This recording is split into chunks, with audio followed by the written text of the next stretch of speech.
જય શ્રી ગણેશ. VTV ગુજરાતી.comની ધર્મયાત્રામાં હું doctor Mahendra Pandya આપ સૌનું હાર્દિક સ્વાગત કરું છું.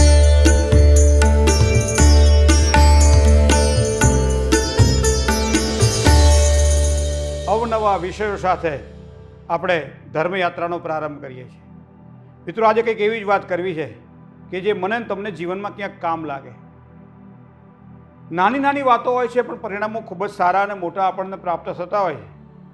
ઘણી વખત આપણે મોઢું ખોલીએ પતાસું મળી જાય મોઢામાં, અને એનો જે આનંદ છે એ આનંદ કંઈક અલગ જ હોય. જ્યારે પણ સારો અભ્યાસ પ્રાપ્ત કર્યો છે, સારી ડિગ્રી છે, આપણી પાસે યોગ્ય આવડત છે, કામ કરવાની કળા અને કુશળતા છે, બધું જ હોવા છતાંય જો જોબલેસ છીએ, સારી નોકરી નથી મળતી, તો એવા સમયે શું કરવા ઉપાયો જેના કારણે નોકરીમાં આપણને સારી સફળતાની પ્રાપ્તિ થાય.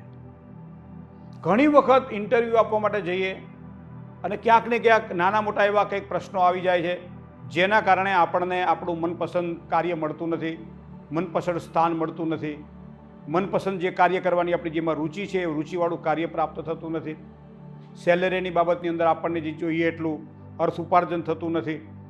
આવું લાગે છે કે વારંવાર આવા પ્રશ્નો ઉપસ્થિત થતા હોય? જો કદાચ તમને એમ લાગતું હોય કે મને જોબ નથી મળતી, મને મારું મનપસંદ સેલેરીનું જે હોય એ પ્રમાણ નથી મળતું, આર્થિક ઉપાર્જનની અંદર ક્યાંક ને ક્યાંક ત્રુટિ અનુભવાય છે અને મારા કરતાં નબળું કામ કરવાવાળા વ્યક્તિઓ અગ્રગણ્ય આવશે અને મને ત્યાં સ્થાન નથી મળતું, તો એના માટેના ઉપાય કેવા જ કરવા જોઈએ એ હું તમને કહું. ક્યારેક નોકરી ના મળે, પ્રશ્ન એક. બીજી, નોકરી મળે છે પણ યોગ્ય સ્થળ નથી સારું, આપણે જ્યાં રહીએ છીએ ત્યાંથી દૂર છે, અથવા તો જે લોકોની સાથે કામકાજ કરવાનું છે એ વ્યક્તિઓથી આપણને પીડા અનુભવાય છે. ત્રીજું, સ્થિરતાવાળી નોકરી નથી. આ બધી જ વસ્તુઓ તમને જ્યારે પજવતી હોય ત્યારે એક જ કામ કરવાનું છે. ઘરેથી જ્યારે તમે કોઈ પણ સારા કામ માટે નીકળો, ચાહે ઇન્ટરવ્યૂ આપવાનું હોય, ચાહે નોકરીએ જવાનું હોય, શુક્રવારનો દિવસ હોય, શુક્રવારે સવારમાં સ્નાનાદિક કર્મથી પરવારી સ્વચ્છ વસ્ત્ર પહેરી અને જ્યારે નોકરી ઉપર જતા હોઈએ એ પહેલાં ઘરમાં રસોડાની અંદર આખી હિંગ હોય તો ઠીક છે, બાકી દળેલી હિંગ પણ ચાલે. 3 કે 4 ચપટી હિંગને તમે તમારા કોઈ પણ સફેદ કાગળની અંદર તમે એને લઈ લો છો. ત્યારબાદ ઘરના ઉંબરાના મધ્ય ભાગમાં ઊભા રહો છો અને ઉંબરાના મધ્ય ભાગમાં ઊભા રહી અને પોતાના જમણા હાથ વડે ક્લોકવાઇઝ એ તમારી હાથમાં રહેલી કાગળમાં હિંગને તમે 7 વખત માથા ઉપરથી ફેરવો છો. ત્યારબાદ એને સરસ મજાનું એનું પેકેટ બનાવી પડીકું વારી અને ગજવામાં મૂકી દો છો. ત્યારબાદ તમે એક ઇલાયચી લો છો. ઇલાયચી જમણા હાથમાં લેવાની છે.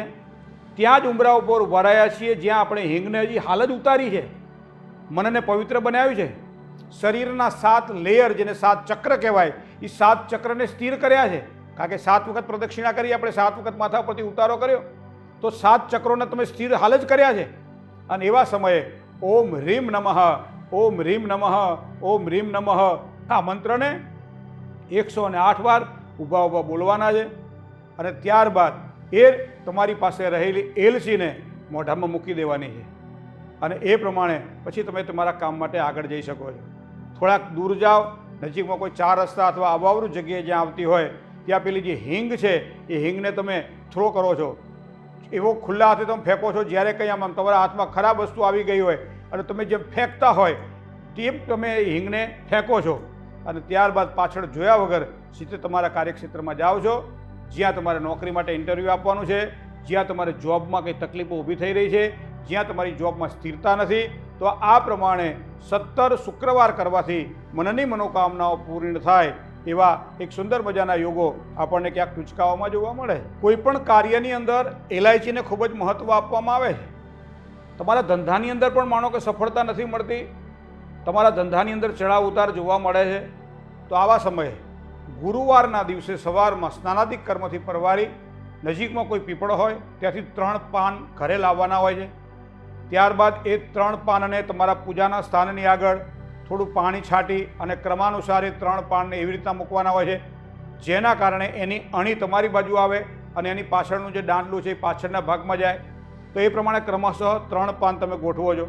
હવે જુઓ, ધંધામાં સારી સફળતા જોઈએ છે તો પહેલાં તો સંકલ્પ કરવો પડશે કે ભાઈ મારું સંકલ્પિત કાર્ય સિદ્ધ થાય, ધંધાની અંદર મને સારી આવક મળે, ધંધાની અંદર મને સ્થિરતા મળે, મારી માનસિક અશાંતિ દૂર થાય, જે લોકો દ્વારા મને પીડા અનુભવાતી હોય એ લોકો મારાથી દૂર રહે, આવો એક સંકલ્પ કરવાનો હોય.